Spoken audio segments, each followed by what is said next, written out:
What's up, y'all? It's your girl Adrian, and I am back with another YouTube video. If you are new to this channel, please go ahead and subscribe, like, comment, and also push those notification buttons on, because I wouldn't want you to miss anyone else's face other than mine.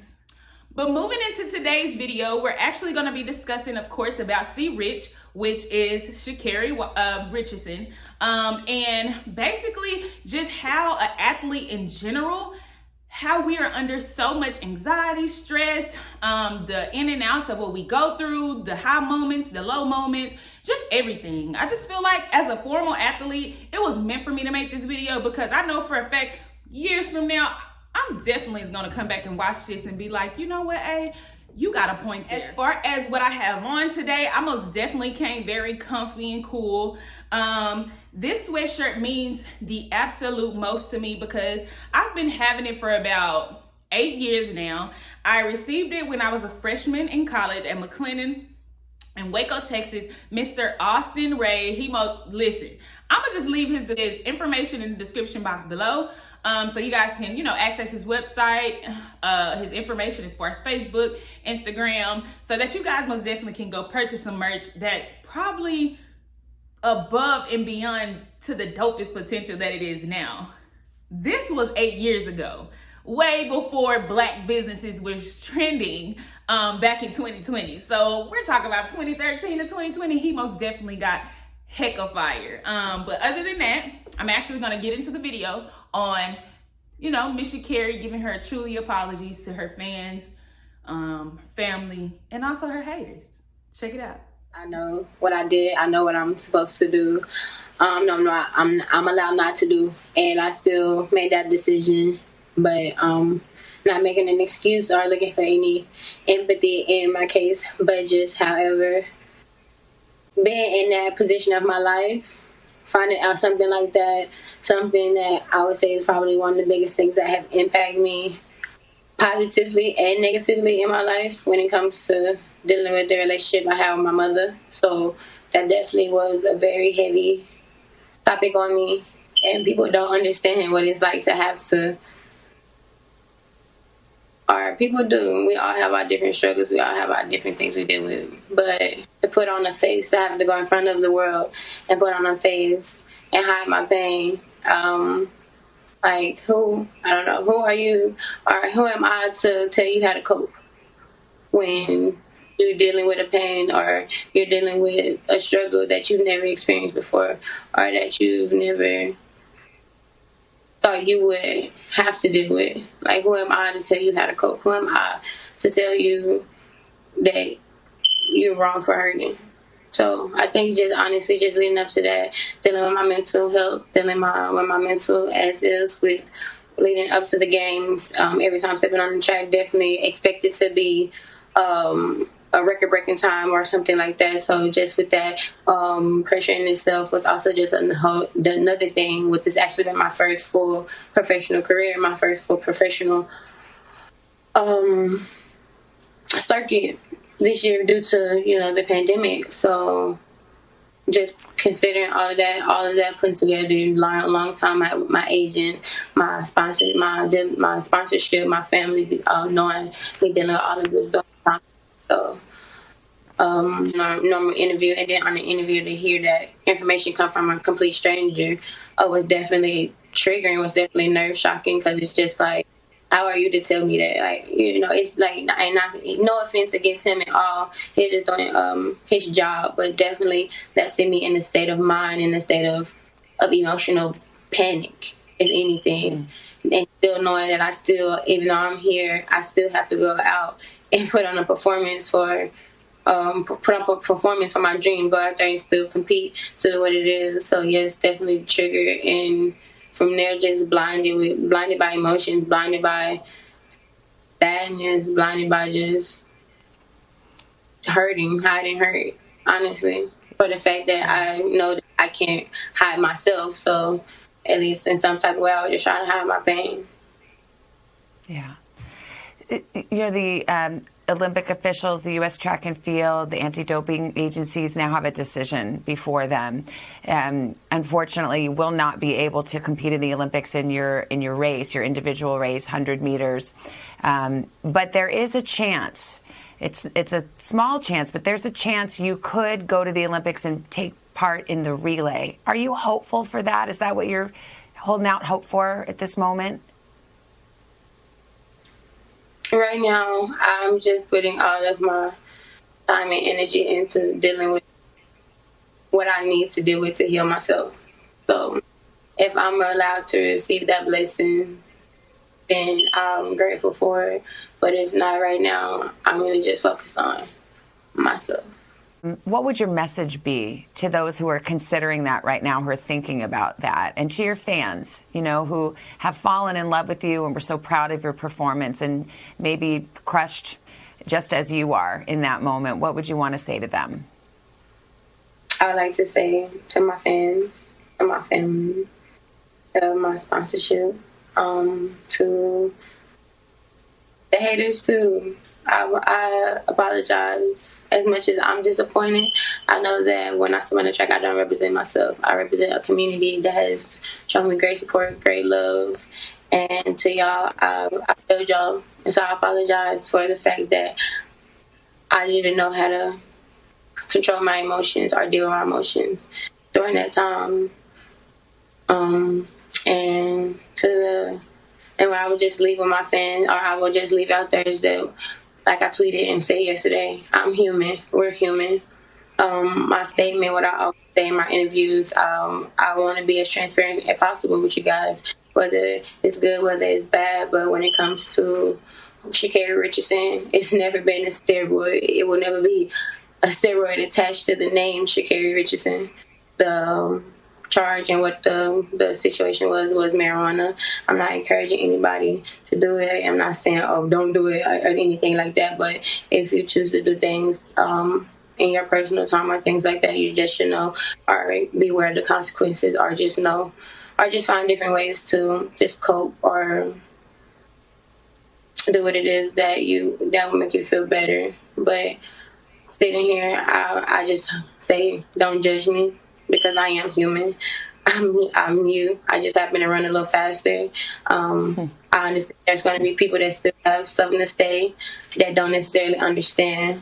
And I wouldn't even call them haters if they want to choose to show their character of a person, even after me saying what I've said, and putting myself out there. Then that's just on you, your character, and you have to live with that. But I greatly appreciate being able to tell my side of the story. And like I said, to my fans, my family, my sponsorship, and the haters, I greatly apologize if I let you guys down, and I did. And I just want to let y'all know this will be the last time the Olympics don't cheat Sha'Carri Richardson, and this will be the last time the U.S. Doesn't come home with a gold medal in 100. And I feel Sha'Carri lines up against me. Sha'Carri, before I let you go, I think about you and the highs and lows that you've had to deal with, and your dream came true. You dazzled everybody with your performance, but also your words, your hug for your grandma. You've been through so much, and we'll see what happens and what this decision is. But do you plan to keep running? Are you going to keep those Olympic dreams alive no matter what? Yes, this is just one game. I'm 21. I'm very young. Unlike most, I have plenty of games left in me to compete in, and I have plenty of talent that backs me up, because everything I do comes from me naturally. No steroid, no anything. This incident was about marijuana. So after my sanction is up, I'll be back and able to compete. And every single time I step on the track, I'll be ready for whatever anti-doping agency to come and get what it is that they need, because this will never happen. Sha'Carri Richardson, this is, as I said before, not easy, not an easy moment, but you showed a lot of grace and courage to come on and answer those questions. Alrighty, so as far as that video, I am truly, truly proud of Sha'Carri, no matter what substance they claim. Like at this point, I don't want to take this video in a direction where it does not belong. But then I also feel like I have the right as my channel to actually dissect on what I am aware and familiar with. When it came down to her apologizing, as she stated, you know, I was aware of everything and the rules and I knew better. But in moments such as grieving moments, you're not thinking, okay, well, I shouldn't or I should do this. I shouldn't go out or I shouldn't do this, or, you know, like I should make better decisions. You're actually thinking about what can actually take that temporary pain away at the moment so that you can go ahead and go out there and race in real life. Like, that's just how life is set up. But as a young athlete, I will say I most definitely can relate to Sha'Carri in many different ways of actually leaving my community, you know, bettering myself to be a college athlete for that amount of time of 4 to 5 years and being under pressure of losing family members. I mean, when it came down to me losing my 2 uncles in a matter of time span of 2 weeks, nobody knew in my family, my mom, nobody knew that I was extremely depressed. My anxiety was down. I mean, I had friends in college, but they kind of, you know, stepped back a little bit because they did not know how to approach it. And on top of that, I was kind of pushing them away because I didn't want to talk about it. I didn't want to be around anyone. I just wanted to smoke, drink, go out, and not think about anything. Of course, we all know that grieving is something that not everyone takes lightly. I mean, especially when it's your mother, biological mother. Whether you have a great relationship or a bad relationship, no matter what, grieving is real.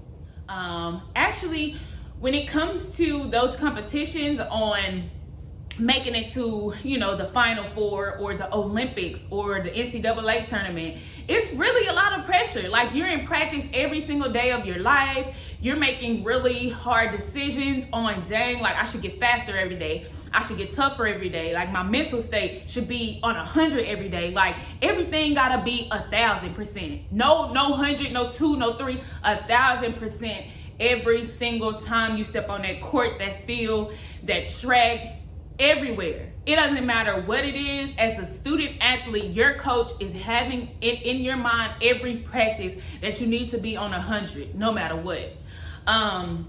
So when it came down to just the pressure behind that in general, I personally felt like, with my opinions on it, on Miss Sha'Carri, I would say that not all agreed, of course, but I feel like everyone loves to dissect everyone else's lives.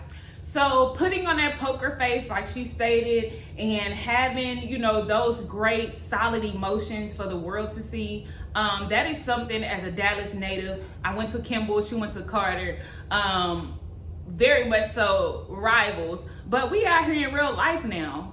And when it came down to putting on that poker face, I most definitely feel as if it became that mentality of, you know, I'm built for this. This is what I do. But then, you know, on the back burner of things, like, she's really hurting. So taking substances or doing things that's inappropriate, you know, for the Olympics, of course, we're like, yeah, we make mistakes, but you know what I'm saying?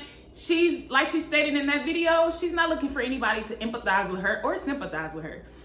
Most definitely understand. Like she said, I am human. I am just like you, but a little faster, in which a lot of people that's trying to dissect the story, they most definitely is slow as hell. Let's be clear on that.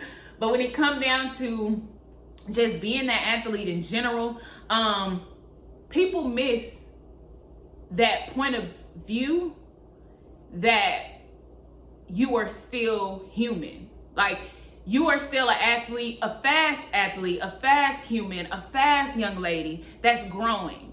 And sometimes that pressure comes from just being very negative in general. It's a lot of people out here that's unhappy with their lives. They have anything else to do but to get on the internet and glance at things, look at things, say what's not necessary, but at the end of the day, in their lives, they're not happy. They're not happy because they have been bitter. They have not left their community, and they have sat still for that many years to where being hood famous is what they have allowed for themselves. So that's their revenue, that's their resource. They know anything else other than outside of that. And even the people that is on the internet, just, you know, you got the ones that just sit on the computer all day and just ruffle people's feathers all because they don't do much. So that's why this sweatshirt, to me personally, was the perfect little sweatshirt to wear, you know, for the video, because in life there's no excuses for not going out there and giving your greatest performance, and which she did. And also during an interview, there's no excuse that she did give. She let everyone know that, hey, I did what I did, I knew what I was doing, and I most definitely am aware of it. Now I'm gonna take the consequences and I'm gonna go cope and be in peace. You know what I'm saying? So with her just taking the 30-day suspension and actually having the opportunity to go to the Olympics for the relays, I most definitely know that, you know, she, in her mind and her mental, she like, you know what? Okay, it is what it is. You can only go move forward from now, because those that are on her bandwagon sometimes get let down by those that, like, if you, I'm gonna be honest, bandwagoning any team, person, athlete, or just people in life, that's gonna hurt you the most, because everybody, when other people let you down, you should never take that personal. And a lot of people do take it personal, especially when they can't relate. Like, if you have never been an athlete before, you don't know the struggle behind waking up 2-a-days every single day, making sure that, you know, you eat right, you sleep right, you breathe right. Like, it is a very tangible tactic sport when it comes to being an athlete, no matter what sport it is. Gain so much understanding and discipline from being an athlete, and that goes to no complaining, no excuses, no complaining, all because in real life you will become this adult that have a lot of responsibilities, more than just do not smoke because you have a meet. But in general, you know, just be careful and be cautious of what you're doing at all times. Not everyone can cope with that when they're grieving. So it's two different things. Everyone can say this and that, and then everyone can be doing something completely different. But when it came down to this video in general, I wanted to give my little statement on certain things, all because I know for a fact, C Rich she's young. She's definitely is after greatness. She done already made history on them boys. I mean, and she represent the Triple D. Like, Dallas is flooded with so many great athletes in general and great artists. So, you know, when it comes to great people, we are known for, you know, being on top. But when we mess up or fuck up, people love to count us out. So when it came down to who I truly am, I will say I will go by my sweatshirt. No complaining, no excuses. All because in life, you just have to go with the flow. Take the consequences of your own actions, actually thinking before speaking on certain topics you have no clue about or you can't even relate to. So being in the eye of the world is pressure. But again, like I said before, no complaining, no excuses. And we gonna always get this money, especially when you're from the Triple D. You understand me? But I mean, if you truly enjoyed this video on just discussing Miss C Rich, I mean, just my motivation, mindset in general, please give this video a thumbs up, like, comment, subscribe, and also put those notification buttons on, because again, I don't want you guys to miss my face, not this one. All right, I'll see you guys in the next video. Bye.